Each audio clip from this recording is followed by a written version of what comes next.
Welcome to Annie's kitchen. ഇവിടെ നമ്മുടെ ഗസ്റ്റായിട്ട് വന്ന കുറേ ഡോക്ടേഴ്സ് ഇല്ലേ, ഡോക്ടേഴ്സൊക്കെ നമ്മളോട് എന്നാ ഉപദേശിച്ചേ, ഏത് നേരവും ചിക്കനും മീറ്റും അങ്ങനെ ഒന്നും തിന്നരുത്, നമുക്ക് ഒത്തിരി ദോഷങ്ങളൊക്കെ ഉണ്ടാവും എന്നൊക്കെയല്ലേ പറഞ്ഞേ. എന്നാൽ പിന്നെ നമ്മൾ അതൊന്നും അനുസരിച്ചില്ല എന്ന് വേണ്ട, നമുക്ക് എല്ലാം എന്നാ പറയുന്നത്, എല്ലാം നല്ല സാധനം തന്നെയാണ്. എന്നാൽ മീറ്റ് എന്ന് പറഞ്ഞ സ്ഥിതിക്ക് നമുക്കൊന്ന് ഇച്ചിരി ഒന്ന് മാറ്റി വേറെ ഒരു റെസിപ്പി എന്നും പറഞ്ഞ് നമ്മൾ നോൺ വെജ് അങ്ങോട്ട് കളയുന്നൊന്നുമില്ല. അതുകൊണ്ട് ഇന്ന് എന്നാ ചെയ്യാൻ പോകുന്നതെന്നറിയോ, ഇന്ന് നമ്മൾ ഫിഷ് റോസ്റ്റാ ചെയ്യാൻ പോകുന്നത്. ഇതിനുള്ള ഇൻഗ്രീഡിയൻസ് എന്നാക്കിയാന്ന് ഞാൻ പറഞ്ഞുതരാം. പക്ഷെ അതിന് ഞാനിപ്പോൾ ഇവിടെ എടുത്തേക്കുന്ന എന്നാന്നറിയോ, ഇച്ചിരി നെമ്മീനാണ്.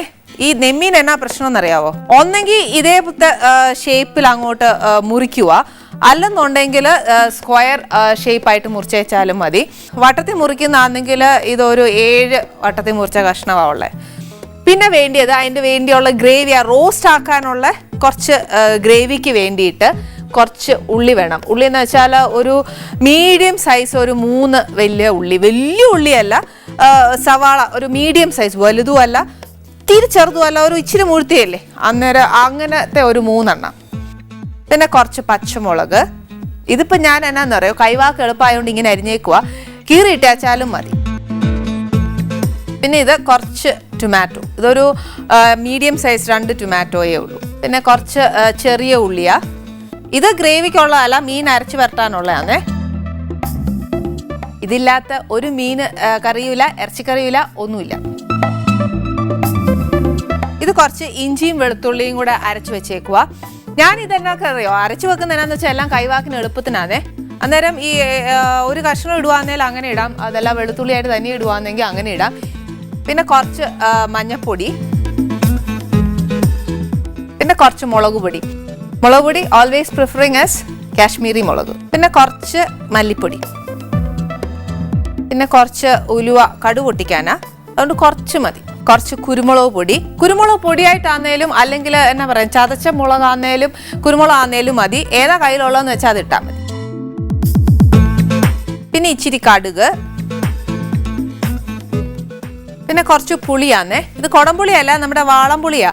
അന്നേരം ഇതിപ്പോൾ എന്നാന്ന് വെച്ചാൽ ഇച്ചിരി പേസ്റ്റായിട്ട് ഇരിക്കുന്നതുകൊണ്ടാണ് ഇങ്ങനെ. ഇത് ഇച്ചിരി വെള്ളത്തിൽ കലക്കി വെച്ചാൽ മതി. അതല്ല നമ്മുടെയിലൊക്കെ തനിയെ അങ്ങനത്തെ പുളിയല്ലേ ഇരിക്കുന്നത്. അതെന്നാന്ന് വെച്ചാൽ ഇച്ചിരി അങ്ങോട്ട് പുളി അനുസരിച്ച് നമ്മൾ മീനിനൊക്കെ ഒഴിക്കുകയല്ലേ എന്ന് പറഞ്ഞാൽ ഇച്ചിരി മതി, ഒത്തിരി ഒന്നും ചേർക്കണ്ട. ഇതാന്നേലും കുറച്ച് പെരിഞ്ജീരകം പൊടിച്ച് വെച്ചേക്കുക, അതൊരു ഇച്ചിരി മതി. എന്നാന്ന് വെച്ചാൽ ആ ഒരു ഇറച്ചിയുടെ ഫ്ലേവറൊക്കെ കിട്ടാനാണേ. പിന്നെ കുറച്ച് ഉപ്പ്. പിന്നെ നമുക്ക് വേണ്ടി എന്നാന്നറിയോ, ഒരു ഇച്ചിരി തേങ്ങാപ്പാലാന്നേ. ഈ തേങ്ങാപ്പാൽ എന്നാത്തിനാന്നറിയോ, നമ്മൾ ഈ വെള്ളം ഒഴിക്കുന്നതിന് പകരം നമുക്ക് ഇച്ചിരി തേങ്ങാപ്പാൽ ഒഴിച്ചാൽ എന്നാ പറയുന്ന ആ കറിയുടെ ഗ്രേവിക്ക് ഉണ്ടല്ലോ ഇച്ചിരി സ്വാദ് കൂടും. അതാ നല്ലേ, തേങ്ങാപ്പാൽ നല്ല വെള്ളം ഒഴിക്കല്ലേ. ഇത്രയും സാധനമാണ് നമുക്ക് വേണ്ടിയത്. പിന്നെ വറുക്കാനുള്ള എണ്ണ, ഇതിനെപ്പോഴും ഞാൻ പറയുന്നത് വെളിച്ചെണ്ണ തന്നെയാന്നല്ലേ. നമ്മുടെ ഇതൊക്കെ മീനെന്നൊക്കെ പറയുന്നത് ഇച്ചിരി ഒരു നാടൻ വിഭവമാണേ, അന്നേരം വെളിച്ചെണ്ണയാന്നല്ലേ. ഇനിയിപ്പോൾ വെളിച്ചെണ്ണ അല്ല, ഇപ്പോൾ നമ്മൾ നിത്യമായിട്ട് വേറെ ഏതെങ്കിലും വെജിറ്റബിൾ ഓയിലാണ് ഉപയോഗിക്കുന്നതെങ്കിൽ അത് മതി. ഇനി എന്നാന്ന് വെച്ചാൽ നമുക്ക് ഈ മീനൊന്ന് വറുക്കാനായിട്ട് അതിനകത്തൊന്ന് അരച്ച് പറ്റണം. അതിന് വേണ്ടിയ സാധനം എന്നാന്നുള്ളത് ഞാൻ കാണിച്ചു തരാം.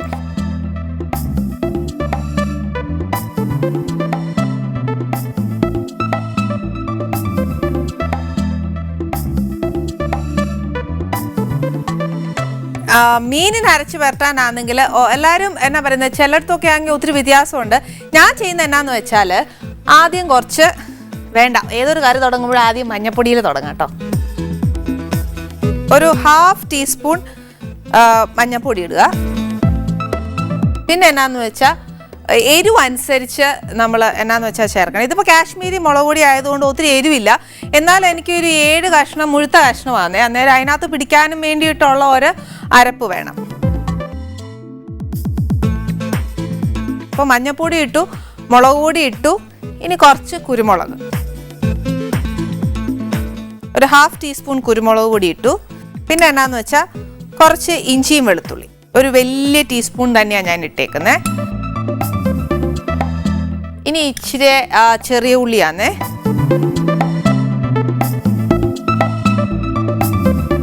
പിന്നെ ഇത്രയും മീനിന് വേണ്ടി ഒരു ഇച്ചിരി ഉപ്പേ ഞാൻ ഇടത്തുള്ളൂ. എന്നാന്ന് വെച്ചാൽ നമ്മൾ പിന്നെ ഗ്രേവിയിലും ഒക്കെ ഉപ്പ് വരുന്നതാ, അന്നേരം ഉണ്ടല്ലോ ഒത്തിരി ഉപ്പ് വേണ്ട. പിന്നെ ഇതിനകത്തോട്ട് ഒരു ഇച്ചിരി കറിവേപ്പില പ്ലീസ്.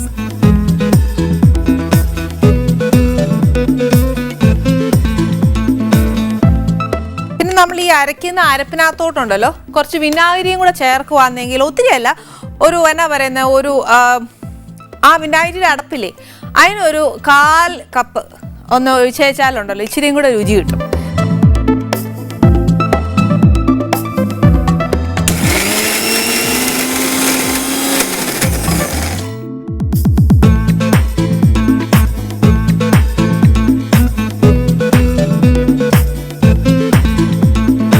ഇനിയിപ്പോൾ നമുക്ക് ഈ അരപ്പ് എന്നാന്ന് വെച്ചാൽ നമുക്ക് ഈ മീനിനകത്തോട്ട് പെരട്ടണേ.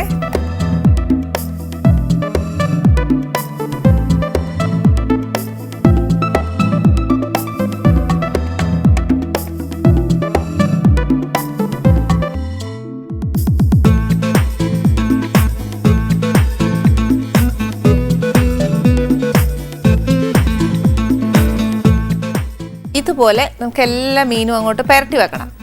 ഈ പെരട്ടി വെച്ചാൽ ഒക്കുകയില്ല, മീനയിൽ ഇച്ചിരി ആ അരപ്പൊക്കെ ഒന്ന് പിടിക്കാൻ വേണ്ടിയിട്ട് ഇച്ചിരി നേരം കൊടുത്തേ ഒക്കത്തുള്ളൂ.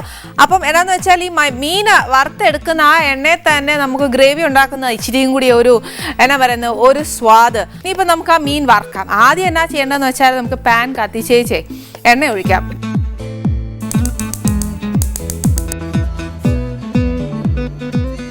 മീനൊക്കെ വറുക്കുമ്പോൾ ഉണ്ടല്ലോ ഒരു ഇച്ചിരി നല്ലതായിട്ട് എണ്ണ ഒഴിച്ചോണേ, അല്ലേലുണ്ടല്ലോ അതങ്ങോട്ട് മൂത്ത് വരാനൊക്കെ ഒരു ഇച്ചിരി പാടായിരിക്കും.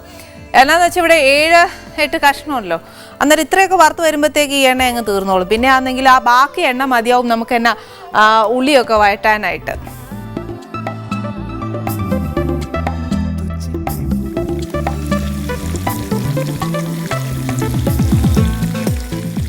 മീനൊക്കെ ആണെന്നുണ്ടല്ലോ നമ്മൾ ഈ കുത്തി നിറച്ച് അങ്ങോട്ട് വറുക്കുക എന്നേലും അതെല്ലാം അങ്ങോട്ട് പൊടിഞ്ഞു പോകും. അപ്പം ഇച്ചിരി സാവധാനത്തിൽ നമുക്ക് വറുത്തെടുക്കാനേ ഒക്കത്തുള്ളൂ.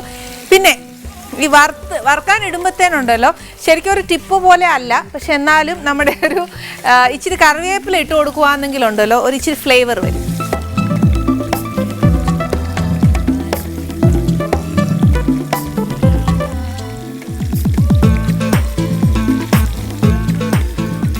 മീൻ വറുക്കാൻ ഇടുവരെ അന്നേരം ഇത് ഒരു ടൈപ്പ് ഓഫ് നമ്മൾ വറുത്തെടുക്കുന്നതാ. അല്ലെങ്കിൽ ഇച്ചിരി കൂടെ ഒന്ന് നമ്മൾ ഈ മീനൊക്കെ വറുക്കുമ്പോഴത്തേന് ഒരു എന്നാ പറയുന്ന ഒരു ക്രിസ്പിനെസ് ഒന്നും വരികയില്ല എന്നൊക്കെ പറയുകയില്ലേ. അന്നേരം ഒരു ടിപ്പ് പോലെ ഒരു കാര്യം പറയാം, ഇച്ചിരി അരിപ്പൊടിയില്ലേ, അരിപ്പൊടിയും കൂടെ നമ്മുടെ ഈ അരപ്പിനകത്തോട്ട് അരച്ചെല്ലാം കഴിഞ്ഞ് നമ്മൾ മീനേൽ അങ്ങോട്ട് പെരട്ടിയെല്ലാം വെക്കുകയല്ലേ, അന്നേരം മീനെ പെരട്ടി വെച്ചതിന് ശേഷം നമ്മൾ ഈ എണ്ണയ്ക്കകത്തോട്ട് ഇടുന്നതിന് തൊട്ട് മുന്നേ ആ അരിപ്പൊടിയിൽ അരിപ്പൊടി ഒന്ന് ഡസ്റ്റ് ചെയ്തേച്ച് മീൻ ഇടുവാണെങ്കിൽ ഈ മീൻ വറുത്ത അതേ ടേസ്റ്റും വരും, എന്നാൽ ഇച്ചിരി ഒരു ക്രിസ്പിനെസ്സും ആ മീനുണ്ടാവും.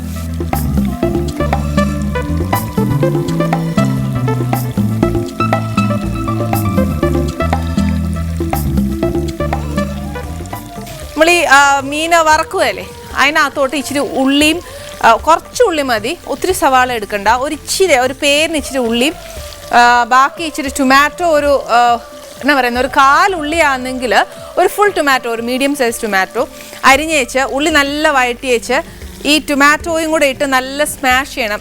സ്മാഷ് എന്ന് പറഞ്ഞാൽ അങ്ങ് എന്നാ പറയുന്നത് ഒത്തിരി സ്മാഷ് പരുവാവരുത്, ഇച്ചിരി തക്കാളിയൊക്കെ ഉള്ള പോലെ അയച്ച് ഈ മീൻ ആ ഇതിനകത്തോട്ട് ഇടണം. ഇട്ടേച്ച് ഒന്ന് പൊതിഞ്ഞൊക്കെ എടുക്കുവാണെങ്കിൽ ഒത്തിരി ടേസ്റ്റാണ്. അതെന്ന് വെച്ചാൽ ആ മീനിൻ്റെ അരപ്പും എല്ലാം ഇതിനകത്തുണ്ടാവും.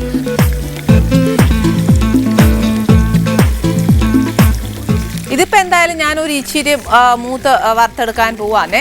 അല്ലെന്നുണ്ടെങ്കിൽ ഉണ്ടല്ലോ റോസ്റ്റ് ഉണ്ടാക്കുമല്ലേ, അന്നേരം ഈ ഗ്രേവിയും അതും എല്ലാം കൂടെ ചേർന്ന് വരുമ്പോഴത്തേക്ക് എന്ന് വെച്ചിട്ട് ഇതൊന്ന് പൊടിഞ്ഞു പോകും, അതുകൊണ്ടാണ്.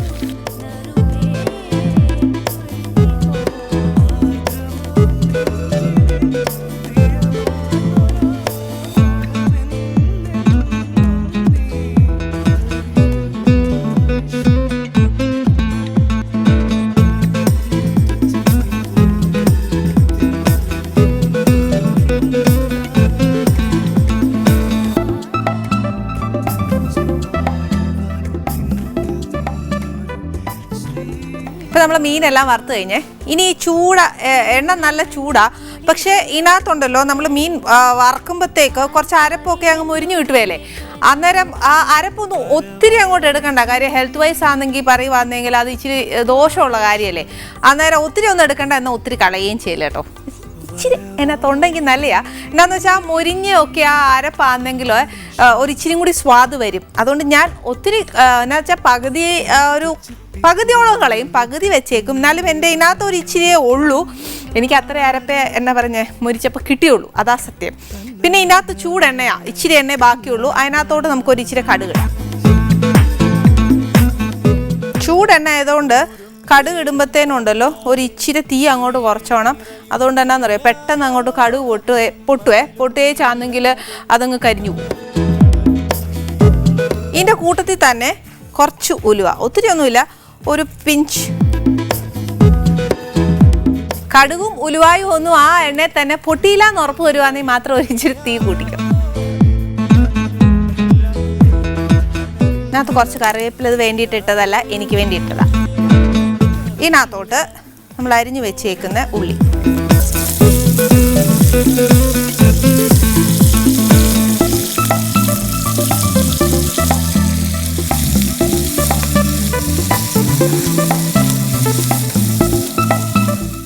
ഇതിനകത്തോട്ട് ഉള്ളി ഇട്ടു, കടുകും ഉലുവായും എല്ലാം ഇട്ടേക്കുമല്ലേ. ഇനി ഇതിനകത്തോട്ട് ഇച്ചിരി പച്ചമുളകൊക്കെ ഇടുക. അന്നേരം എരിവ് അനുസരിച്ച് ഇടാവുള്ളേ. ഞാനിപ്പോൾ എന്നാന്നറിയോ ചോപ്പ് ചെയ്ത് വെച്ചേക്കുവാ. അന്നേരം അതുകൊണ്ടാണെങ്കിൽ ഞാൻ കൈക്ക് ഇങ്ങനെ എടുക്കുക. അത് എരിവ് നോക്കിയിട്ട് പച്ചമുളക് ഇടാവുള്ളൂ. അത് എന്നാന്ന് വെച്ചാൽ കണക്ക് പറയുവാണെങ്കിൽ നമ്മൾ മുളക് പൊടിയൊക്കെ ചേർക്കുമല്ലേ, ഒരു 2 മീനിനാണെങ്കിൽ ഒരു പച്ചമുളകൊക്കെ മതി. അല്ല എരിവ് കൂടുതൽ വേണമെന്നുണ്ടെങ്കിൽ അങ്ങനെ ആവാം.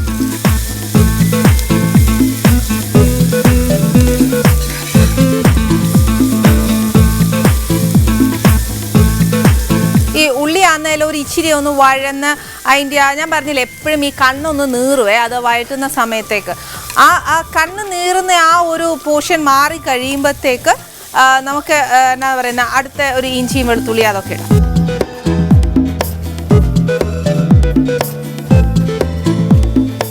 ഇപ്പം ആ ചൂടെണ്ണയിലോട്ട് ഞാൻ ആ ഉള്ളിയൊക്കെ ഇട്ടപ്പോഴത്തേനുണ്ടല്ലോ, എൻ്റെ ആ കണ്ണിൽ ആ നീറ്റിൽ ഇച്ചിരി ആദ്യം ഇട്ടപ്പോഴത്തേനുണ്ടായിരുന്നു. അന്നേരം ഇപ്പം അതെല്ലാം മാറി. ഇനിയിപ്പോൾ എന്നാ ചെയ്യേണ്ടതെന്ന് വെച്ചാൽ നമ്മൾ ഇഞ്ചിയും വെളുത്തുള്ളിയും ചതച്ച് വെച്ചേക്കുന്നില്ലേ, അത് കുറച്ച് 1 സ്പൂൺ മതിയാവും.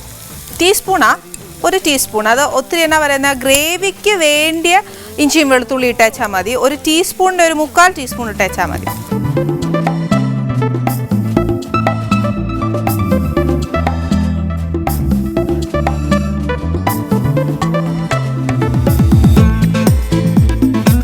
ഇതിനകത്തോട്ട് ഒരു ഇച്ചിരി പെരിഞ്ചീരകം, അതും ടീസ്പൂൺ കണക്ക് പറയുവാണെങ്കിൽ ഒരു എന്നാ പറയുന്ന ഒരു 1/2 ടീസ്പൂൺ മതിയേ. ഒത്തിരി അതിൻ്റെ ആ ചൊവയൊന്നും വേണ്ട.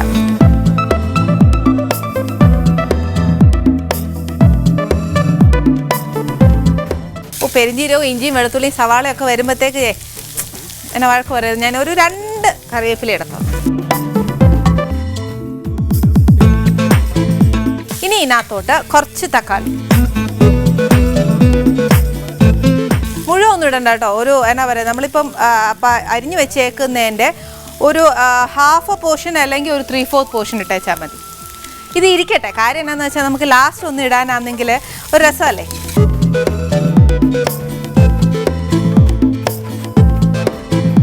ആ തക്കാളി ഇച്ചിരി ഒന്ന് സ്മാഷ് ആയാൽ മാത്രമേ നമുക്ക് എന്നാന്നോ ആ ഒരു തിക്നെസ് ആ ഗ്രേവിക്ക് കിട്ടത്തുള്ളൂ. അതുകൊണ്ട് ഇച്ചിരി സമയം എടുക്കും.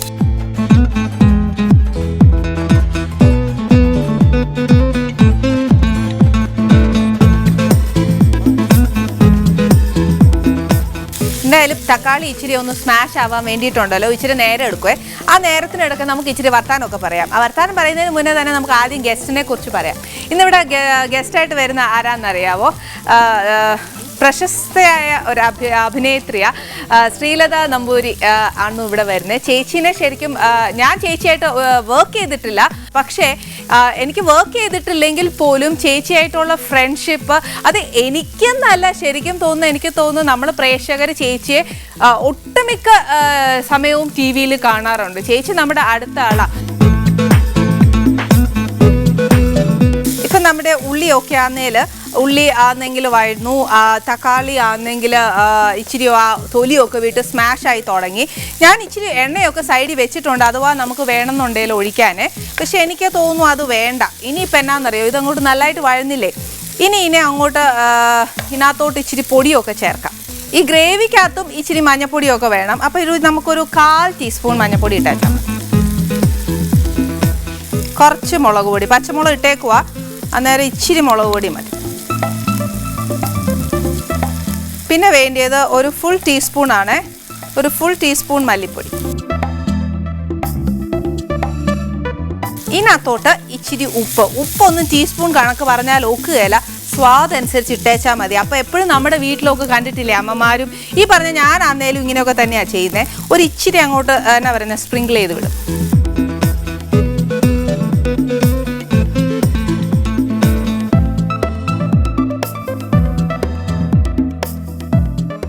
ഇനി ഇതിനകത്തോട്ട് ഞാൻ വേണ്ടിയിട്ടല്ല, എന്നാലും കുറച്ച് കറിവേപ്പില ഇട്ടാൽ നല്ലതല്ലേ അല്ലേ, ഞാൻ ഇടുക. എന്ന് വെച്ചാൽ നമ്മുടെ ഈ പൊടി ഉണ്ടല്ലോ ഒത്തിരി ഒന്ന് മൂത്ത് കഴിഞ്ഞേച്ചും നമുക്കൊരു ഇച്ചിരി തേങ്ങാപ്പാൽ ഒഴിച്ചു കൊടുക്കണം. എന്നാലേ എന്നാ പറ്റുന്നതെന്നോ, നമ്മുടെ എന്നാ പറയുന്നത് ആ എണ്ണയൊക്കെ ഒന്ന് തെളിയത്തുള്ളൂ. എന്നും പറഞ്ഞ് മുഴുവൻ ഒഴിക്കേണ്ട, ഒരു ഇച്ചിരി ഒഴിച്ചേച്ചാൽ മതി.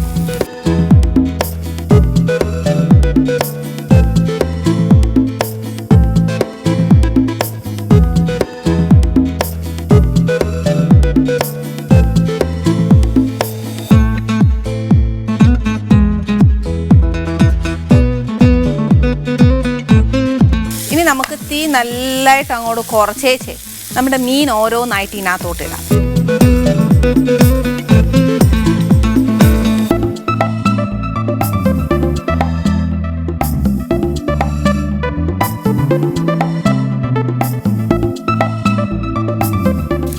ഓരോ പോർഷനായിട്ട് നമുക്ക് ഇട്ടേച്ചാൽ മതി. അല്ലെന്നുണ്ടെങ്കിൽ അതെന്നാന്നോ അതിൽ എന്നാ പറയുന്ന ആ മീൻ ഒന്ന് പൊടിഞ്ഞു പോകും. സൂക്ഷിച്ചില്ല എന്നുണ്ടെങ്കിലല്ലേ പിന്നെ നമ്മൾ ആ പ്രസൻറ്റ് ചെയ്യുമ്പോഴത്തേനും ഒക്കെ അല്ലേ അതങ്ങ് ഒക്കുകയില്ല. ഇനി ഇതിനകത്തോട്ട് ഈ മീനകത്ത് നമ്മൾ ചേർത്തേക്കുന്ന പൊടിയൊന്നും പിടിച്ചിട്ടില്ലല്ലോ, അന്നേരം നമ്മൾ ഇച്ചിരി തേങ്ങാപ്പാൽ ഒഴിച്ചു കൊടുക്കും.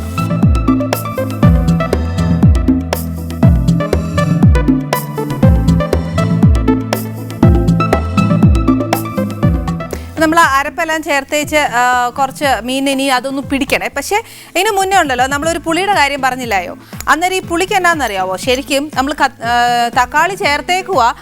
എന്നാൽ ഈ സമയത്ത് കുറച്ച് നമ്മൾ പുളി നോക്കണം, എങ്ങനെ ഉണ്ട് പുളി, അത് കൂടുതലാണോ കുറവാണോ എന്ന്. എന്നാന്നോ ഞാനിങ്ങനെ പറയാൻ കാര്യം എന്നാന്ന് വെച്ചാൽ, നമ്മൾ എപ്പോഴും കിട്ടുന്ന തക്കാളി ആന്നേലും ചിലതൊക്കെ ആന്നേലും പുളി കാണുകയില്ല, ചിലതാന്നേലും ഇച്ചിരി പുളി ഉള്ളതാണ്. അതുകൊണ്ടാണ് ഇതിപ്പോൾ എനിക്ക് കിട്ടിയേക്കുന്ന ഒത്തിരി പുളി ഉള്ളതല്ല, അതുകൊണ്ട് ഞാൻ ഒരു ഇച്ചിരി പുളിയെ ചേർക്കുന്നുള്ളൂ. നോക്കിയും കണ്ടേച്ചും ചേർത്തേച്ചാൽ മതിയേ.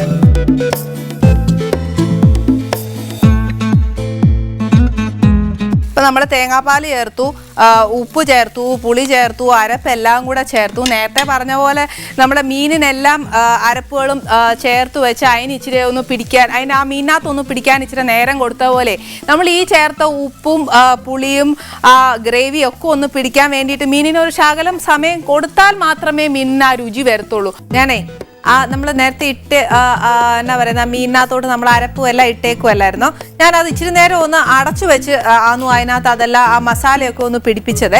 അത് നല്ലതായിട്ടൊന്ന് പിടിച്ച് ആ മസാലയൊക്കെ ഒന്ന് മുരിച്ച് വന്നപ്പോഴത്തേക്ക് ഞാൻ അങ്ങ് ഓഫ് ചെയ്തു. ഇനി എന്നാന്ന് വെച്ചാൽ നമുക്കിതങ്ങ് പ്ലേറ്റ് ചെയ്യണം.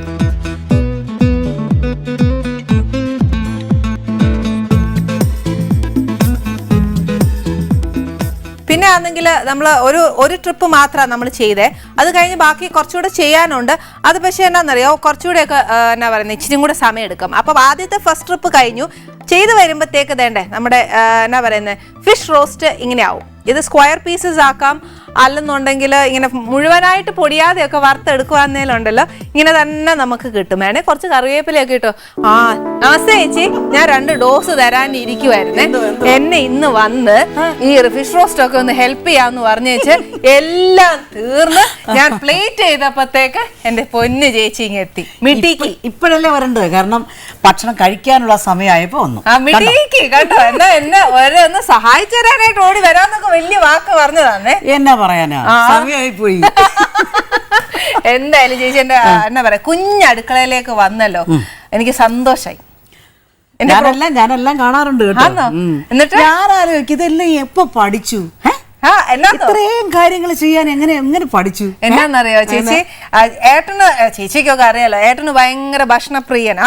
അത് ഈ പറഞ്ഞ പോലെ ഒരു കോംപ്രമൈസ് നോക്കുകയല്ല. അന്നേരം തട്ടിപ്പ് വിദ്യ നോക്കുകയല്ലേ ചേച്ചി, ഞാൻ പഠിച്ചേ ഒക്കത്തുള്ളൂ. അങ്ങനെയൊക്കെ കുറച്ച് പരീക്ഷിച്ച് അതൊക്കെ ഏട്ടന് നേരെയാ പരീക്ഷിച്ചേ. ശരിയാ, അങ്ങനെയൊക്കെ പരീക്ഷിച്ച് കണ്ടുപിടിച്ച സാധനങ്ങളാ ഇതൊക്കെ. എല്ലാം കൊള്ളാം. ഏതായാലും നമ്മൾ രണ്ടുപേരും അടുത്തടുത്ത നാട്ടുകാരാ, കോട്ടയം കരുവറ്റായി. അവിടെ നമ്മളെപ്പോഴും എന്ത് സംസാരിച്ചാൽ പറയും ഒക്കത്തുള്ളൂ, അങ്ങനെ ചെയ്യത്തുള്ളൂ പറയില്ലേ? അത് ശരിക്കും അത് കേൾക്കാൻ തന്നെ ഒരു രസമല്ലേ? പിന്നെ തീർച്ചയായും. പിന്നെ അല്ല, ഞാൻ താമസിക്കുന്ന കരുവറ്റാല് ഒരുപാട് ഫിഷ് കിട്ടുന്ന സ്ഥലമാണ്. ശരി. അപ്പൊ ചേച്ചി എന്നാ വെറൈറ്റി ഓഫ് മീനൊക്കെ കഴിച്ചിട്ടുണ്ടാവും അല്ലെ? മീൻ കഴിച്ചിട്ടുണ്ട്, ഉണ്ടാക്കാൻ അറിയാൻ വയ്യ. കഴിച്ചിട്ടുണ്ട്. ഇത് ഏതാണ്ട് രാമായണം വായിച്ചിട്ട് സീത ഏതാണ്ട് ചോദിച്ച പോലെയാ എന്റെ. കല്യാണം കഴിച്ച ഒരു നമ്പൂരി വീട്ടിലല്ലേ, അവിടെ ഈ മീൻ വല്ലതും പറ്റുമോ? പറ്റില്ല. അവർക്കെല്ലാം ഈ മെഴുക്കുരട്ടി മാത്രം മതി. എന്തൊരു ഈസി ആയിരുന്നു എനിക്കെന്നറിയാവോ?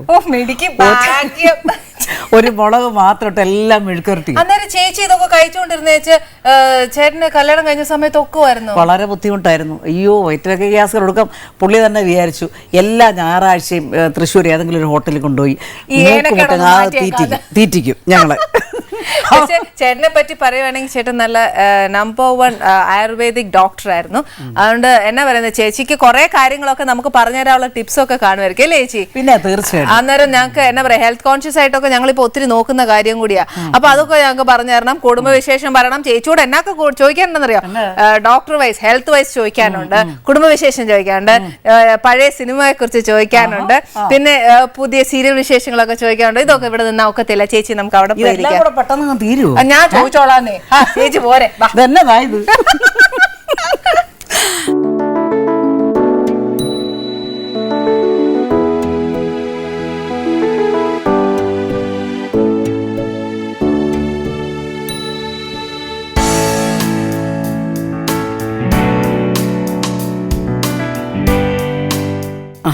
ചേച്ചി, ഞാനൊരു കാര്യം ചോട്ടെ, എല്ലാരും സിനിമയിൽ വരുന്നത് ഡാൻസില് പാട്ടില് എല്ലാം കൂടിയാ. പക്ഷെ എന്റെ കേട്ടറിവ് ചേച്ചി അങ്ങനെ അല്ല വന്നേ.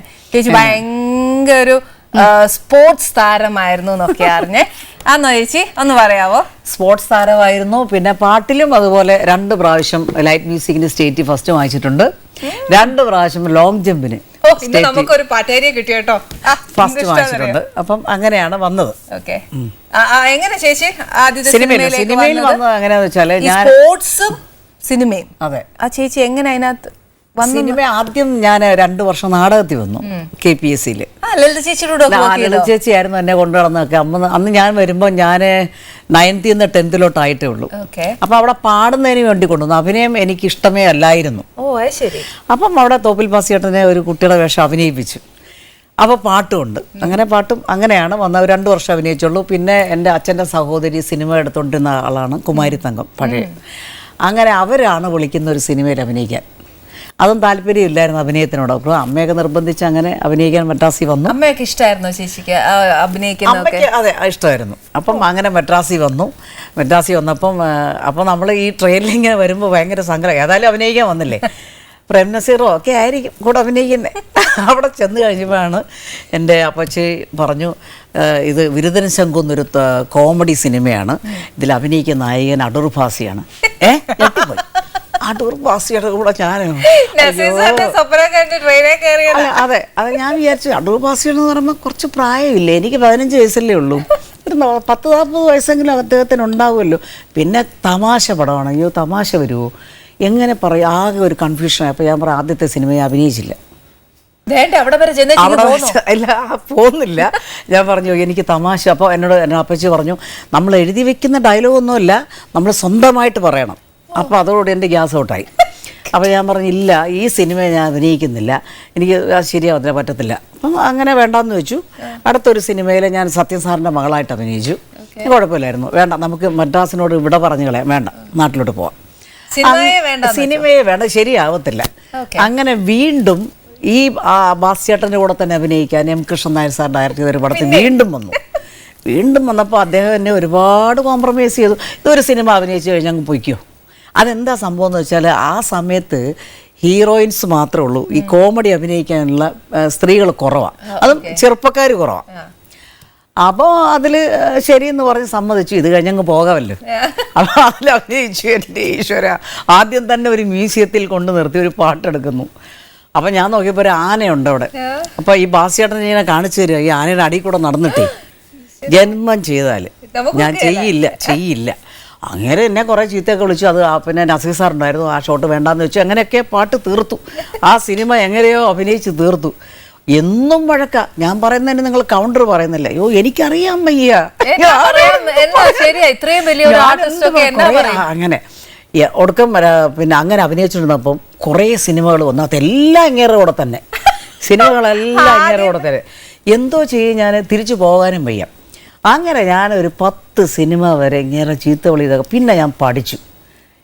ഇങ്ങനെ എന്തെന്ന് വെച്ചാൽ ടേക്കിൽ മാത്രമേ ഈ ഒരു തമാശ പറയുള്ളൂ. റിഹേഴ്സലൊക്കെ ചുമ്മാ ഇങ്ങനെയൊക്കെ കാണിക്കും. ടേക്കിൽ ഞാനും അങ്ങ് പറയാൻ തുടങ്ങി. അപ്പോൾ അത് അങ്ങനെ അങ്ങ് ശരിയായി. ഒരു 220 സിനിമ അഭിനയിച്ചു. അപ്പം ഞാൻ 68 വന്നു, 80 കല്യാണം കഴിഞ്ഞു, 12 വർഷം അഭിനയിച്ചുള്ളൂ. ചേച്ചിയുടെയും ബാസി സാറിന്റെ ഒക്കെ ആ ഒരു കെമിസ്ട്രി ഉണ്ടല്ലോ, ഇറ്റ്സ് എ സൂപ്പർ ഹിറ്റ്. ശരിക്കും സിനിമ പഴയത് ഒരുപാട് കണ്ടിട്ടുണ്ടോ? കുറച്ചൊക്കെ, ഒത്തിരി ഇല്ല എന്നാലും കണ്ടിട്ടുണ്ട്. ബ്ലാക്ക് ആൻഡ് വൈറ്റ് ഫിലിംസിലൊക്കെ ഒത്തിരി കണ്ടിട്ടുണ്ട് ഞാൻ. ബാസി സാർ അത് ശരിക്കും ഞങ്ങളൊക്കെ ഈ സ്ക്രീനിൽ കണ്ടേക്കുന്ന സാർ ഭയങ്കര കൊമേഡിയൻ ആയിട്ടാണ്.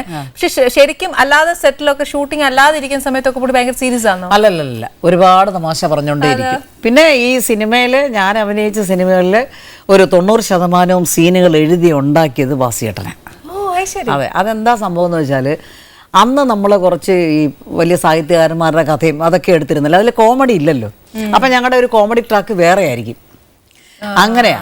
അപ്പോൾ പുള്ളി തന്നെയാ. അപ്പൊ ചേച്ചിയായിട്ട് ഡിസ്കസ് ചെയ്യോ ഇന്ന പോലെ ഇന്ന പോലെ അത് ചിലപ്പം പറയും. അപ്പൊ ചേച്ചി തന്നെ അപ്പൊ തന്നെയാണോ ഡയലോഗ് ഒക്കെ കണ്ടുപിടിക്കുന്നത്? അല്ലല്ല, അത് പുള്ളി തന്നെയാ. ഡയലോഗ് പുള്ളി തന്നെ എഴുതുന്നത്. നമ്മളോട് സിറ്റുവേഷൻ ഇങ്ങനെയാണ് അങ്ങനെയാണെന്നൊക്കെ പറഞ്ഞു തരും. പക്ഷേ ഈ സെറ്റ് വന്നു കഴിഞ്ഞിട്ടാണ്. അതെന്ന് വെച്ചാൽ പ്രൊഡ്യൂസർമാർ അവർ പറയും ഇതിലിപ്പോൾ സാറുണ്ട്, അല്ലെങ്കിൽ പിന്നെ മീനാമ്മയുണ്ട്, പിന്നെ ബഹദൂർ സാറുണ്ട്. ഇപ്പം നിങ്ങൾ ഇങ്ങനെ വെച്ച് അങ്ങനെ ഉണ്ടാക്കണമെന്ന് പറയുമ്പോൾ അപ്പോൾ മീന ചേച്ചി എൻ്റെ അമ്മയായിരിക്കും, അല്ലെങ്കിൽ ചേട്ടത്തിയായിരിക്കും, ബഹദൂർക്ക വന്നിട്ട് എൻ്റെ ചേട്ടനായിരിക്കും, അളിയനായിട്ടും ഒക്കെ. അങ്ങനെ നല്ല ഞാനൊരു സിറ്റുവേഷൻ പറയാം. അതായത് ഒരു സിനിമയിൽ മീന ചേച്ചി വന്നിട്ട് എൻ്റെ ചേട്ടത്തിയാണ്, ഞാൻ അനിയത്തിയാണ്. ഞങ്ങൾ രണ്ടൊരു പിന്നെ തയ്യക്കട നടത്തിക്കൊണ്ടിരിക്കുന്നു. അപ്പം പുള്ളി പിന്നെ മീന ചേച്ചിയുടെ ഭർത്താവാണ്. അപ്പോൾ ഇടയ്ക്ക് തയ്യക്കട വന്ന് വെറുതെ എന്നെ ഇങ്ങനെ മണി അല്ല ബാസിയേട്ടൻ മണി അങ്ങനെ ഞങ്ങളെല്ലാം ഒന്നിച്ചൊരു വീട്ടിലേ താമസിക്കുന്നത്. അങ്ങനെ വളച്ച് ഞാനും ഇങ്ങേറെ കൂടെ അങ്ങനെ രണ്ടാമതൊരു ഭാര്യയുടെ കൂട്ടമായി. അപ്പം അത് അതിൻ്റെ രസം എന്താ വെച്ചാൽ പുള്ളി എങ്ങനെയാണെന്ന് വെച്ചാൽ എൻ്റെ അടുത്ത് വരുന്ന സമയത്ത് ഞാൻ എന്ത് ചെയ്യുമെന്ന് വെച്ചാൽ ഇങ്ങനെ തലയിലുള്ള ഈ നര മുഴുവൻ അങ്ങ് വിഴുത് കളയും. മീനച്ചേച്ചിയുടെ അടുത്ത് പോകുമ്പോൾ ഈ കറുത്ത മുടിയെല്ലാം അങ്ങ് വിഴുത് കളയും. അപ്പോൾ പുള്ളി വീട്ടിൻ്റെ വാതിലിൽ തിങ്കൾ ചൊവ്വ ബുധൻ ചേട്ടത്തിയുടെ ഭാഗത്തേക്ക്, വ്യാഴം വെള്ളി ശനി അനിയത്തിയുടെ ഭാഗത്തേക്ക്, ഞായറാഴ്ച റെസ്റ്റ്. ചേച്ചി സിനിമയിൽ അല്ലാതെ സാറിന്റെ വിറ്റുകളും എന്നൊക്കെയാ പറഞ്ഞുതരാമോ? തമാശ എന്നൊക്കെയാ പറഞ്ഞേക്കുന്നത്? തമാശ ഒരുപാട് ഇങ്ങനെ പറയാറുണ്ട്. ചിലപ്പോൾ കാറിലൊക്കെ പോകുമ്പോൾ ഇങ്ങനെ ഓരോ തമാശകൾ ഇങ്ങനെ പറയും. ഞാനും ജയഭാരതിയും ഒക്കെ കൂടെ ഇങ്ങനെ കാറിൽ പോകുമ്പോൾ പറഞ്ഞതുപോലെ മുൻപേ കുറേ ഓട്ടോറിക്ഷ ഇങ്ങനെ പോകുന്നു. അതെല്ലാം ഹൈപ്പോത്തിക്കേറ്റെന്ന് എഴുതി വെച്ചിട്ടുണ്ട്. അപ്പം ഞങ്ങൾ അഭിനയിക്കുന്ന ഒരുപാട് സിനിമ എടുത്ത ഒരാളാണ് ഹരിപോത്തൻ. അപ്പോൾ പറഞ്ഞു, ഇത് കണ്ടോ, ഇത് ഹരിപോത്തൻ എല്ലാം ഫൈനാൻസ് ചെയ്ത ഓട്ടോറിക്ഷകളാണ് ഇവിടെ ഓടിക്കൊണ്ടിരിക്കുന്നത്, വളരെ സീരിയസ് ആയിട്ട്. അപ്പം ഞങ്ങൾ പറഞ്ഞു, അങ്ങനെ എന്താ ഞങ്ങൾക്ക് പൈസ തരാത്ത, ഇത്രയും ഫൈനാൻസ് ചെയ്യാൻ കഴിവുള്ള ഒരാൾ ഞങ്ങൾക്ക് എന്താ ഈ പൈസ തരാത്തത്? വലിയ കഷ്ടമായിപ്പോയി, ചെന്നൈ പോയിട്ട് വേണം ചോദിക്കാൻ. അപ്പം ഞങ്ങൾ പറഞ്ഞു, ചോദിക്കണ്ട കേട്ടോ, അത് ഞാൻ ചുമ്മാ പറഞ്ഞത്. എങ്ങാടും പോയി കാശിന്റെ ഒരു വെപ്രാളത്തിലെ ചോദിച്ചു പോയാൽ അതൊക്കെ നിമിഷം കൊണ്ടാണ്. എന്താ അല്ലേ, ഭയങ്കര സത്യം പറയാൻ ഭയങ്കര കഴിവുള്ള ഒരു മനുഷ്യനാണ്. ഞാൻ എന്നെ സംബന്ധിച്ച് പറയുകയാണെങ്കിൽ എന്നെ ഒരുപാട് പ്രൊമോട്ട് ചെയ്തിട്ടുണ്ട്. അല്ലെങ്കിൽ പിന്നെ അന്ന് എന്നോട് ഒരുപാട് പേര് പറഞ്ഞു, ചേച്ചി ഒരു നായികയാകായിരുന്നില്ലേ, ആകാനുള്ള ഇതൊക്കെ ഉണ്ടായിരുന്നു, എന്തുകൊണ്ട് അഭിനയിച്ച്? ഞാൻ പറഞ്ഞു, നായികയായിരുന്നെങ്കിൽ ഒരു 3-4 പടം കഴിയുമ്പോൾ വീട്ടിൽ കുത്തിയിരിക്കേണ്ടി വന്നേര്, പടം ഓടിയില്ല, എന്ത് ചെയ്യും? ഇതാവുമ്പോൾ നമ്മളെല്ലാ പടത്തിലും കുറേ സിനിമകൾ അഭിനയിക്കാൻ പറ്റി. അതന്നെയല്ല, നമ്മൾ ഈ കരുവറ്റായി ജനിച്ച ശ്രീലത എന്നൊരു നടിയെ എവിടെ മലയാളികളുണ്ടെങ്കിലും എല്ലാവർക്കും തിരിച്ചറിയാൻ പറ്റുന്നില്ല. പിന്നെ അത് വലിയൊരു കാര്യമല്ലേ. പിന്നെ അതൊരു ഞാനന്ന് ആ കോമഡി അഭിനയിച്ചത് കൊണ്ട് മാത്രമാണ് എനിക്ക് ഈ 12 വർഷം കൊണ്ട് 220 സിനിമ അഭിനയിക്കാൻ പറ്റിയത്. ഒരു വർഷത്തെ ഞങ്ങൾ 30 സിനിമ വരെ അഭിനയിച്ചിട്ടുണ്ട്. ശരിക്കും ഞാൻ പറയുമായിരുന്നു, ഒരു ശങ്കരാടി ചേട്ടന്റെ ഒക്കെ ഒരു ക്യാരക്ടർ ചെയ്യുന്ന ഒരാളെയോ അല്ലെ ഒരു അമ്മാവനായിട്ടോ ഒന്നും നമ്മൾ കാണുന്നില്ല അല്ലെ. സത്യം. ഇപ്പം ഒടുവിൽ ഉണ്ണികൃഷ്ണൻ ചേട്ടൻ ആണെങ്കിൽ അങ്ങനത്തെ ഒരു ക്യാരക്ടർ, ഒരു അമ്മാവൻ അല്ലെങ്കിൽ ഒരു കാർന്നോര്, അതെ, ആരെയും കാണാൻ. പക്ഷെ ഇവര് നമ്മളെന്താന്ന് വെച്ചാൽ ഒരാൾ മരിച്ചു കഴിഞ്ഞാൽ പിന്നെ ഇങ്ങനെ ഒരു ക്യാരക്ടർ ചെയ്യാൻ ആരുമില്ല എന്ന് പറയുന്നത് വളരെ തെറ്റാ. കാരണം ക്യാരക്ടർ ചെയ്യാൻ ഇവിടെ ഉണ്ട്, പക്ഷെ അവർക്ക് അങ്ങനെയുള്ള ഒരു ക്യാരക്ടർ കൊടുക്കുന്നില്ല. സത്യമായി. പിന്നെ എങ്ങനെയാ ആ പറഞ്ഞ നേരെ ബിജു മേനോൻ അത് അല്പം തമാശയും പരിപാടിയൊക്കെ പറഞ്ഞ് എന്ത് നന്നായിട്ട് അഭിനയിക്കുന്നു. കോമഡി നന്നായിട്ട് അഭിനയിക്കുന്നു, നല്ലതായിട്ട് ചെയ്യും. അത് പ്രൂവ് ചെയ്തു ബിജുവിനെ. ഒരാൾക്ക് ഒരു പെർട്ടിക്കുലർ ക്യാരക്ടർ കൊടുത്തു കഴിഞ്ഞാൽ പിന്നെ അതങ്ങ് എന്നാ പറയുന്നത് ലേബിൾ വിട്ടേക്കുക, വേറെ ഒന്നും ചെയ്യാനോ. ഞാനാണെങ്കിൽ ഒരു 10-200 സിനിമയിൽ ഈ കോമഡി ഇങ്ങനെ അഭിനയിച്ചു കൊടുക്കുക എനിക്ക് മതിയായി. അപ്പോൾ കല്യാണം വന്നപ്പോൾ ഞാൻ എല്ലാം അടച്ചു വെച്ചു. ഓ കഴിഞ്ഞു, കോമഡി ഇല്ല. പിന്നല്ലാതെ ഇപ്പോൾ സീരിയലിലോട്ട് വന്നപ്പം ഞാനൊരു നെഗറ്റീവ് ആയി. ഓ എൻ്റെ ദൈവമേ, രാവിലെ മുതൽ വൈകുന്നേരം വരെ എനിക്ക് പീഡനമാണ് ജോലി. ഓ പീഡിപ്പിച്ച് എൻ്റെ ഈശ്വര എന്ത് ചെയ്യും. പീഡിപ്പിക്കല. പിന്നെ വേറെ സംഭവം എന്ന് വെച്ചാൽ നമ്മുടെ ശബ്ദം ഉണ്ടല്ലോ, നമ്മുടെ ശബ്ദം കുറച്ച് ഒരു ഘന ശബ്ദമായതുകൊണ്ട് ഈ ഒരുത്തനെ എട്ടാന്ന് വിളിച്ചാല് അവിടെ നിൽക്കും.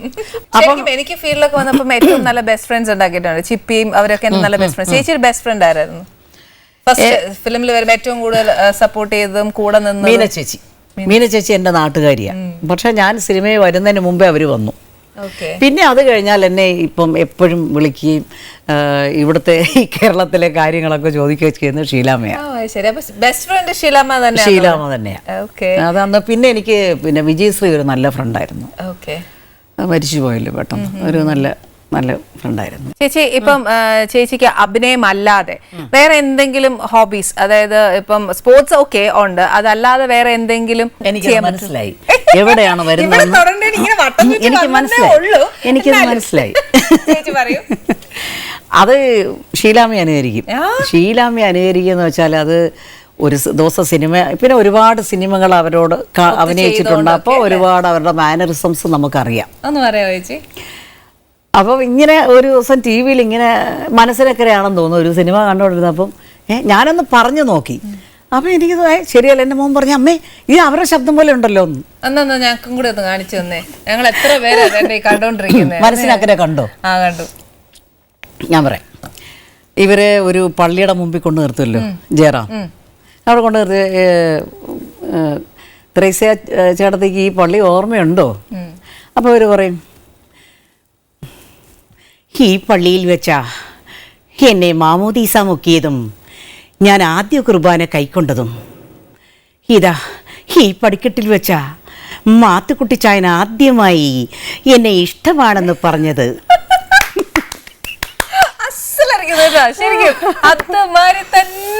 ഇതുപോലെ വേറെ ആരെങ്കിലും ഉണ്ടോ? ഇതുപോലെ ഞാനിപ്പോ പിന്നെ ബാലേന്ദ്രന്റെ സിനിമ ഇപ്പൊ അഭിനയിച്ചു. എന്റെ ഗുരുവാ. അപ്പോ അഭിനയിച്ചപ്പോൾ എനിക്ക് ഈ പുള്ളി എന്ത് പറഞ്ഞാലുമേ ഒരവസാനം ഒരു ഇത് പറയും, എനിക്ക് തൃപ്തിയായി പറയാറില്ലേ? അതെ. അപ്പം ഞാൻ വെറുതെ ഇങ്ങനെ നോക്കി അങ്ങനെ പറയുന്ന ഒരു ഡയലോഗ്, ഏതോ ഒരു സിനിമയിലെ ഒരു ഡയലോഗ്, പിന്നെ ഏപ്രിൽ 18 അതിലാണെന്ന് തോന്നുന്നു. ശോഭനയുടെ പറഞ്ഞു ഇങ്ങനെ പറയാം, ഓട്ടാ 1 കിലോ തക്കാളിക്ക് 50 രൂപ എങ്ങനെ ജീവിക്കും? കാണിച്ചു പറഞ്ഞേ, നിങ്ങൾ കൊള്ളാമല്ലോ. അസലായിട്ട് ചേച്ചി ചെയ്യുന്നുണ്ട്. ഇപ്പൊ സിനിമയിലൊക്കെ ചേച്ചി ബാസി സാറുമായിട്ടൊക്കെ ഒത്തിരി ചെയ്തല്ലോ. സീരിയലിലേക്ക് വരുന്ന ശരിക്കും കല്യാണം കഴിഞ്ഞിട്ടാണോ അതതിന് മുന്നേ? കല്യാണം കഴിഞ്ഞു, ഇവിടെ സെറ്റിൽ ചെയ്തു. പിന്നെ ആ ഹസ്ബൻഡ് സുഖമില്ലാതായി. അപ്പോൾ പുള്ളി പറഞ്ഞു, നീ ഇങ്ങനെ എൻഗേജ്ഡ് ആയിരിക്കണം, അപ്പോൾ നീ നല്ല സീരിയലൊക്കെ വന്നാലും നീ അഭിനയിക്കണം. ഞാനതുവരെ കച്ചേരിക്കൊക്കെ പോയിരുന്നു കല്യാണത്തിന് മുമ്പ്. ദക്ഷിണാമൂർത്തി സ്വാമിയുടെ പാട്ട് പഠിച്ചു, ഒത്തിരി കച്ചേരിക്ക് പോയിരുന്നു. അപ്പോൾ പിന്നെ അതൊക്കെ നിർത്തിയിട്ട് പിന്നെ കംപ്ലീറ്റ് ആയുർവേദത്തിലോട്ടങ്ങ് പോയി. പിന്നെ അവിടെ സൂലഭയുടെ പിന്നെ സെറ്റിൽ ചെയ്തപ്പോൾ ചേച്ചി പക്ഷേ കച്ചേരിയൊക്കെ നിർത്തി കഴിഞ്ഞാൽ പിന്നെ നമ്മുടെ ആ ഒരു ടച്ച് പോവുകയല്ലേ അതിനോടുള്ള? ടച്ച് പോയി എന്നുള്ള. പിന്നെ അത് തിരിച്ചെടുക്കാൻ 1.5 വർഷം എടുത്തു. ചേച്ചി എടുത്തു തിരിച്ച്? തിരിച്ചെടുത്തു. ചേച്ചി അന്നേരം ഈ കച്ചേരി വിടേണ്ടി വന്നപ്പോ ചേച്ചിക്ക് മാനസികമായിട്ട് ഇച്ചിരി വിഷമം അത് ഇച്ചിരി തോന്നിയില്ലേ? വിഷമമായിരുന്നു. സിനിമയെക്കാട്ടി വിഷമം നമ്മളെ പാട്ടും അത് ഇച്ചിരി വിഷമമായിരുന്നു. ചേച്ചി സിനിമയിൽ പാടിയിട്ടില്ല ഇഷ്ടം പോലെ കച്ചേരി പോയിട്ട്? ഞാനൊരു 10-18 സിനിമ പാടിയിട്ടുണ്ട്. അത് എന്നാലും നെറ്റ് നോക്കുമ്പോഴാണ് ഞാൻ ഇത്ര സിനിമയിൽ പാടിയോ നല്ല അത് തന്നെ അത്ര സിനിമയിൽ പാടിയിട്ടുണ്ട്. ചേച്ചി ഒന്നും പാടിയേ? ഇതുമായിട്ട് ബന്ധപ്പെട്ട പാട്ട് വേണോ? ഓ പിന്നെ ഞങ്ങൾക്ക് എല്ലാം സന്തോഷം. ചേച്ചി പാടും. അയില വറുത്തതുണ്ട്, കരിമീൻ പൊരിച്ചതുണ്ട്, കുടംപുളിയിട്ട് വെച്ച നല്ല ചെമ്മീൻ കറിയുമുണ്ട്, തുമ്പപ്പൂ നിറമുള്ള ചെറുമണി ചോറുണ്ട്, ഉപ്പിലിട്ട മാങ്ങയുണ്ട്, ഉണ്ണാൻ വാ മച്ചുനനെ. അയില വറുത്തതുണ്ട്, കരിമീൻ പൊരിച്ചതുണ്ട്, കുടംപുളിയിട്ട് വെച്ച നല്ല ചെമ്മീൻ കറിയുമുണ്ട്. എന്തായാലും ചേച്ചി ഭക്ഷണത്തിന്റെ കാര്യം പറഞ്ഞു. ഞാൻ വിശേഷം ചോദിക്കുന്നതല്ല, ഞാൻ ഉണ്ടാക്കിയതൊന്നും ചേച്ചിക്ക് തന്നുമില്ല. ഇനി വിളമ്പി ചേച്ചി ഞാൻ ബാക്കി നേരം കൊണ്ട് കാത്തിരിക്കുന്നവർ അതോ വർത്താനം പറയുമ്പോൾ ഈ മണമൊക്കെ ഇങ്ങനെ അടിച്ചുകൊണ്ടിരിക്കുക.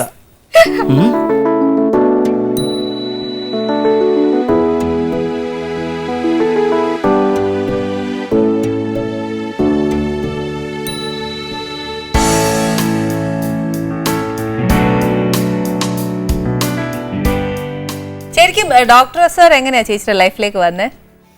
ഞങ്ങൾ പുള്ളി ഇവിടെ ആയുർവേദ കോളേജിലാണ് പഠിച്ചുകൊണ്ടിരുന്നത്.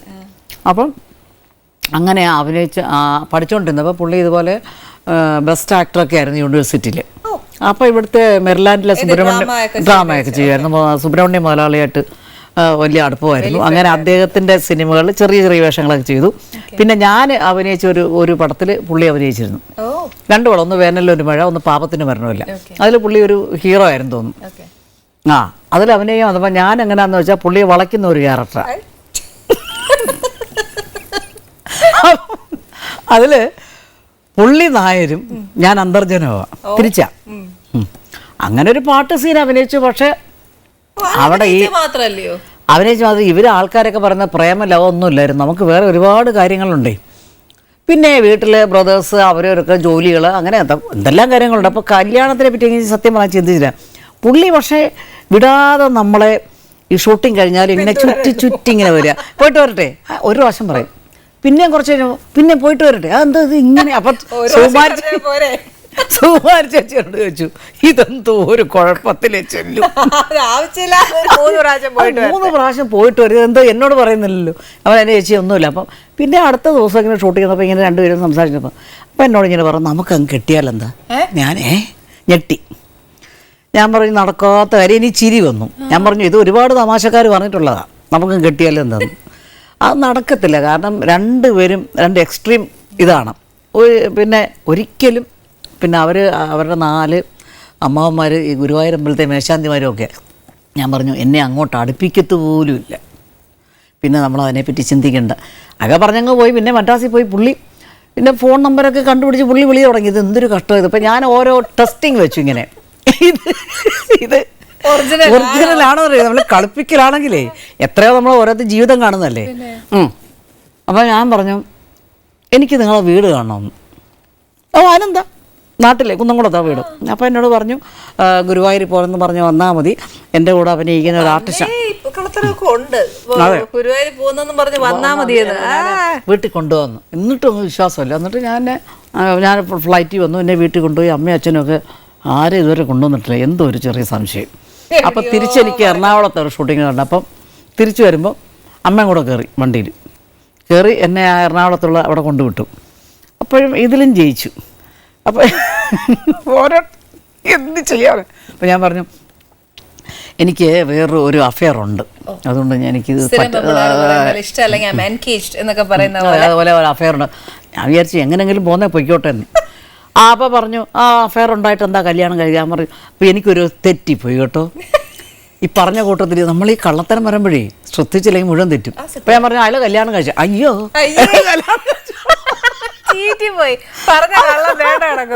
അത് അയാൾ കല്യാണം കഴിച്ചാ. കല്യാണം കഴിച്ച ഒരാളെ എന്തിനാ വെറുതെ ഇനി പ്രേമിക്കാനൊക്കെ നടക്കുന്നത്? അയാളൊക്കെ ഇട്ടു കേട്ടോ. അല്ല ഞാൻ ഉടനെ പറഞ്ഞു അയ്യോ അതിപ്പോൾ എങ്ങനെ അയാളോട് ചോദിക്കണം. അയാളുടെ അഡ്രസ് ഉണ്ടോ? താതാ ഇപ്പം തന്നെ ചോദിക്കാം. എന്തൊരു കഷ്ടമായി. ഉടനെ ഞാൻ വെറുതെ എൻ്റെ ബ്രദറിൻ്റെ ഒരു അഡ്രസ്സ് കൊടുത്തു, ചുമ്മാതായിരുന്നു ഞാൻ വെറുതെ കള്ളം പറയാം, ബ്രദറിൻ്റെ അഡ്രസ്സ് കൊടുത്തു ദുബായിൽ, അവിടെയാണ് അയാളെന്ന് പറഞ്ഞു. ചുമ്മാ ഉണ്ടാക്കിയതാ കഥ. ഉടനെ തന്നെ ആ അഡ്രസ്സിൽ ഒരു എഴുത്ത് വെച്ചു, നിങ്ങൾ എന്തൊരു മനുഷ്യനെ, ഒരു കല്യാണം കഴിച്ച മനുഷ്യനല്ലേ, കല്യാണം കഴിക്കാത്ത ഒരു സ്ത്രീയെ നിങ്ങൾ എന്തോ ഇത്, അങ്ങനല്ലേ, ഞാൻ അവരെ കല്യാണം കഴിക്കാൻ ഇഷ്ടപ്പെടുന്നു, നിങ്ങൾ പിന്മാറണം എന്നൊക്കെ പറഞ്ഞു. ആ എഴുത്ത് എൻ്റെ ബ്രദർ എനിക്ക് അയച്ചു തന്നു. എൻ്റെ ദൈവമേ, അപ്പോൾ എനിക്കൊരു പാവം തോന്നി, സിൻസിയറാ എന്ന് തോന്നി. ഒന്നുമില്ലല്ലോ, ഒരു നമ്പൂതിരിയല്ലേ. അല്ല, ശരിക്കും ഇതിനകത്ത് ആ ബോൾഡ്നെസ് ഞാൻ കാണുന്നുണ്ട് കേട്ടോ. ശരിക്കും ചേട്ടൻ ഒരു വാക്ക് പറഞ്ഞാലേ ഉറച്ച തീരുമാനം തന്നെയാ അത്. അങ്ങനെയാണ്. അപ്പോൾ പിന്നെ അടുത്ത പ്രശ്നം, വീട്ടുകാർ സമ്മതിക്കത്തില്ല. എൻ്റെ വീട്ടിലെ പ്രശ്നമൊന്നുമില്ല, പക്ഷേ അവരുടെ വീട്ടുകാർ സമ്മതിക്കത്തില്ല. അപ്പോൾ പുള്ളി പറഞ്ഞു, എൻ്റെ വീട്ടുകാർ സമ്മതിച്ചില്ലെങ്കിലും ഞാൻ കല്യാണം കഴിക്കും. കാരണം ഇപ്പം ഞാൻ ആയുർവേദം ഡോക്ടർ ഇതെല്ലാം കഴിഞ്ഞല്ലോ, ഹൗസ് സർജൻസി ഒക്കെ കഴിഞ്ഞ് എനിക്കതുകൊണ്ട് അവിടെ പിന്നെ അച്ഛൻ പിന്നെ മുമ്പ് പ്രാക്ടീസ് ചെയ്തിരുന്നതാണ്. അപ്പോൾ അതിൻ്റെ ഒരു കെയർ ഓഫിൽ എനിക്ക് നല്ലത് അങ്ങനെ എന്നൊക്കെ പറഞ്ഞു. ശരി, അപ്പോൾ ഞാൻ പറഞ്ഞു ഇനിയിപ്പോൾ അവരെയൊന്നും വിളിച്ചാൽ വരത്തില്ലല്ലോ. അതെ, അങ്ങനെ രജിസ്റ്റർ ചെയ്തു. ഞാൻ പറയുന്നത് കൊണ്ട് നടക്കണ്ട, രജിസ്റ്റർ ചെയ്തു. അതാരും അറിയിച്ചില്ല. അതിന് കഴിഞ്ഞിട്ട് ഒരു റിസപ്ഷനൊക്കെ വെച്ചു മദ്രാസിൽ. അപ്പോൾ എല്ലാവരും, അവരാരും വന്നില്ല, എൻ്റെ വീട്ടുകാരും ആർട്ടിസ്റ്റൊക്കെ വന്നു. അത് കഴിഞ്ഞ് ഞാൻ പറഞ്ഞു, എനിക്ക് പുള്ളി പറഞ്ഞു അപ്പോൾ അങ്ങനെ അഭിനയം നിർത്തണം, രണ്ടുപേരും രണ്ട് സ്ഥലത്ത് പറ്റത്തില്ല. ഞാൻ വളരെ സന്തോഷം പറഞ്ഞു, എനിക്കും ആഗ്രഹമായിരുന്നു. അങ്ങനെ അവിടെ അടുത്ത് തന്നെ പുള്ളി ആ ഇല്ലത്തിൻ്റെ അടുത്ത് തന്നെ ഒരു വീട് വാടകയ്ക്ക് എടുത്തു, തൊട്ടടുത്ത്. ശരി. അപ്പോൾ പുള്ളി അച്ഛനെ പോയി കാണും, അച്ഛാ സുഖമല്ലേ, കാര്യമൊക്കെ ദേഷ്യമായിട്ട്. അച്ഛന് ദേഷ്യമുണ്ട്, പുള്ളി അങ്ങോട്ട് സോപ്പിടുമല്ലേ. ഇങ്ങനെയൊക്കെ ആയപ്പം നമുക്കൊരു മോനൊക്കെ ഉണ്ടായപ്പോൾ അച്ഛന് തോന്നി, ഇനിയിപ്പോൾ ഇത് വാശിയും വൈരാഗ്യമൊക്കെ വേണ്ട. അങ്ങനെ ഞങ്ങളെ ഇല്ലത്തോട്ട് കയറ്റി. അപ്പോഴേ അച്ഛന് അസുഖമൊക്കെ വന്നു. അച്ഛന് ട്രിവാൻഡ്രത്ത് ഏട്ടൻ്റെ കൂടെ പോയി താമസിക്കാൻ. അങ്ങനെ അവിടെ എങ്ങനെ മരുന്നുണ്ടാക്കലും കയറുമ്പോൾ കുറച്ച് ചടങ്ങുകൾ അങ്ങനെയൊക്കെ ഉണ്ടോ ചേച്ചി? അങ്ങനെയൊന്നുമില്ല, ഇല്ല.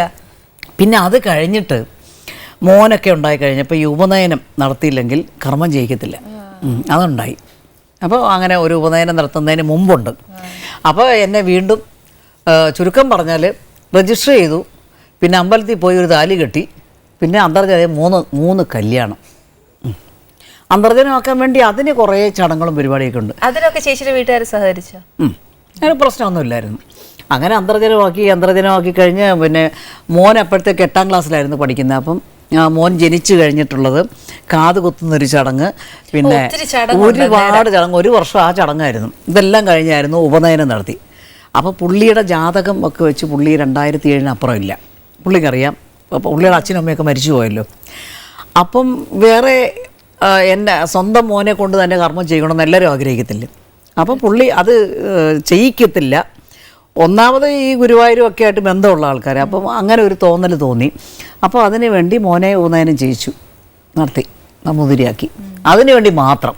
എന്തായാലും കൊള്ളാം ചേച്ചി. അപ്പൊ മക്കളൊക്കെ ഇപ്പൊ എന്താ? ആ മോൻ ഇപ്പം ഫിസിയോതെറാപ്പിസ്റ്റാണ്, ഹൈദരാബാദ് CMNC വർക്ക് ചെയ്യുന്നു. ഇപ്പോൾ കല്യാണം നിശ്ചയിച്ചു, അടുത്ത വർഷമാണ് കല്യാണം. പെൺകുട്ടി ഇപ്പം ലാസ്റ്റ് ഇയർ MBBS പഠിക്കുന്നു, അതുകൊണ്ടാണ് അടുത്ത വർഷം. അതെ, 2 ഡോക്ടേഴ്സ്. അതെ, ഞാൻ ഒരു ഇവിടുന്ന് കന്യാകുമാരി മുതൽ കാസർഗോഡ് വരെ പെണ്ണ് അന്വേഷിച്ച് പോയി കേട്ടോ. ഓ എൻ്റെ ദൈവമേ, നമുക്ക് എളുപ്പം മോനോടങ്ങ് കൊണ്ടുവരാൻ പറയാം. അതല്ലേ, അതിന് കൊള്ളത്തില്ല, പഠിപ്പിച്ചു കൊടുക്കണ്ട, പ്രേമിക്കാൻ കൊള്ളുകയല്ലെന്ന് സ്വന്തം അമ്മ തന്നെ പറയുക. ചേച്ചി ഒരു മോനോ? അത് ഒരു മോള് മാറിവാനിയസിൽ ഫസ്റ്റ് ഇയർ BA പഠിക്കുന്നു. പിന്നെ ചേച്ചി ഇപ്പം വർക്ക് ചെയ്യുന്ന ഫിലിം? ഇപ്പം ഫിലിം ഒന്ന് വർക്ക് ചെയ്ത് AK സാജൻ്റെ പടത്തിലെ മമ്മൂക്കയുടെ അമ്മയായിട്ട് അഭിനയിച്ചു.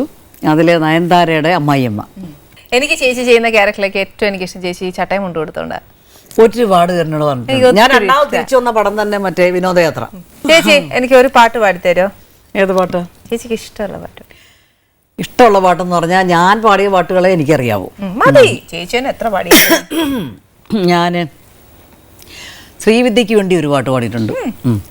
അത് അരക്കള്ളൻ മുക്കാക്കള്ളൻ ഒരു പാട്ട്. കാത്തില്ല പൂത്തില്ല തളിർത്തില്ല ഇളം കൊടി തൂമുല്ല കസ്തൂരി മാവിലെ തൈമുല്ല മകയിരം നാൾ കുറെ പൂവേണം മലനാട്ടമ്മയ്ക്കു തിരുനോമ്പ് കാത്തില്ല പൂത്തില്ല തളിർത്തില്ല. ചേച്ചി ഇപ്പോഴത്തെ ജനറേഷനിലെ പിള്ളേർക്ക് വേണ്ടിയിട്ട് അല്ലെങ്കിൽ യൂത്തിനല്ല, ചേച്ചിക്ക് ഒന്ന് പാടാൻ പറഞ്ഞാൽ ഒരു ഫാസ്റ്റ് നമ്പർ ആണെങ്കിൽ ചേച്ചി ചെയ്യാം? എങ്ങനെയാത്? ഇപ്പോൾ ഉള്ള പാട്ടോ അയ്യോ എനിക്ക് പറ്റുകയില്ല കേട്ടോ. ചേച്ചി എന്തായാലും എനിക്ക് ഒരുപാട് സമയമില്ല ചേച്ചിയോട് വർത്താനം പറയാം. എനിക്ക് ഒരു പാട്ടോടെ പാടി തരുമോ? ഒരു പാട്ട് ഞാനൊരു കാര്യം പറയാം. എൻ്റെ ഗുരുവിൻ്റെ ഒരു പാട്ട്, സിനിമയിലൊരു പാട്ട്, പഴയ പാട്ട്, അത് രണ്ടുപേര് പാടാം. രണ്ടല്ല 4 ആക്കി നോക്കാം.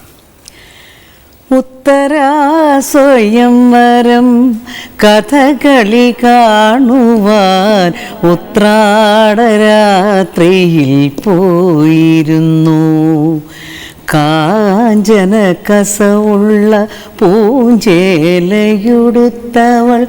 നെഞ്ചെയും അമ്പുമായി വന്നിരുന്നു. ഉത്തരാ സ്വയംവരം കഥകളി കാണുവാൻ ഉത്രാടരാത്രിയിൽ പോയിരുന്നു, ഞാൻ പോയിരുന്നു. എന്തായാലും ചേച്ചി എൻ്റെ ഈ കുഞ്ഞ് അടുക്കളയിൽ വന്ന് ഞങ്ങൾക്ക് ഒത്തിരി വിശേഷങ്ങളൊക്കെ പറഞ്ഞു തന്നു. എൻ്റെ ഫിഷ് റോസ്റ്റും ഒക്കെ കഴിച്ച് ആസ്വദിച്ച് എല്ലാ കാലഘട്ടങ്ങളിലെയും വ്യത്യാസങ്ങളൊക്കെ പറഞ്ഞു തന്നതിന് വളരെ താങ്ക്സ്. പിന്നെ ഞാൻ ഈ അടുക്കളയിൽ വരാൻ കാത്തിരിക്കുകയായിരുന്നു. അപ്പൊ ഇങ്ങനെ ഒരു സന്ദർഭം കിട്ടിയത് ഞാൻ ആനിയോട് താങ്ക്സ് പറയുന്നു, എന്നെ വിളിച്ചവരോട് താങ്ക്സ് പറയുന്നു. സത്യം പറഞ്ഞാൽ ഇത്രയും നേരം നമ്മൾ എന്തറിയോ, നമ്മളൊരു മാനസികമായിട്ട് നമ്മൾ കുറെ അല്ലേ ഒരുപാട് കാര്യങ്ങൾ സംസാരിച്ചു, സമയം പോയത് അറിഞ്ഞില്ല. സത്യം. ഇതേപോലെയാണ് എനിക്ക് എൻ്റെ പ്രേക്ഷകരോടും പറയാനുള്ളത്. ഇത്രയും നേരം നമ്മൾ ചേച്ചിയുടെ വർത്താനം കേട്ടിട്ട് സമയം പോയത് അറിഞ്ഞോ? പക്ഷെ എന്നാ ചെയ്യാനല്ലേ, ടൈം നമുക്ക് എന്നാ പറയാ, time and tide waits for no man എന്നല്ലേ പറയുന്നേ. അതുകൊണ്ട് നമുക്ക് സമയം ഇല്ല, ഹെൽപ്ലെസ് ആണ്. പക്ഷെ നമുക്ക് ചെയ്യാൻ പറ്റുന്ന ഒരു കാര്യമുണ്ട് കേട്ടോ. അടുത്ത എപ്പിസോഡ് നമുക്ക് വീണ്ടും കാണാം.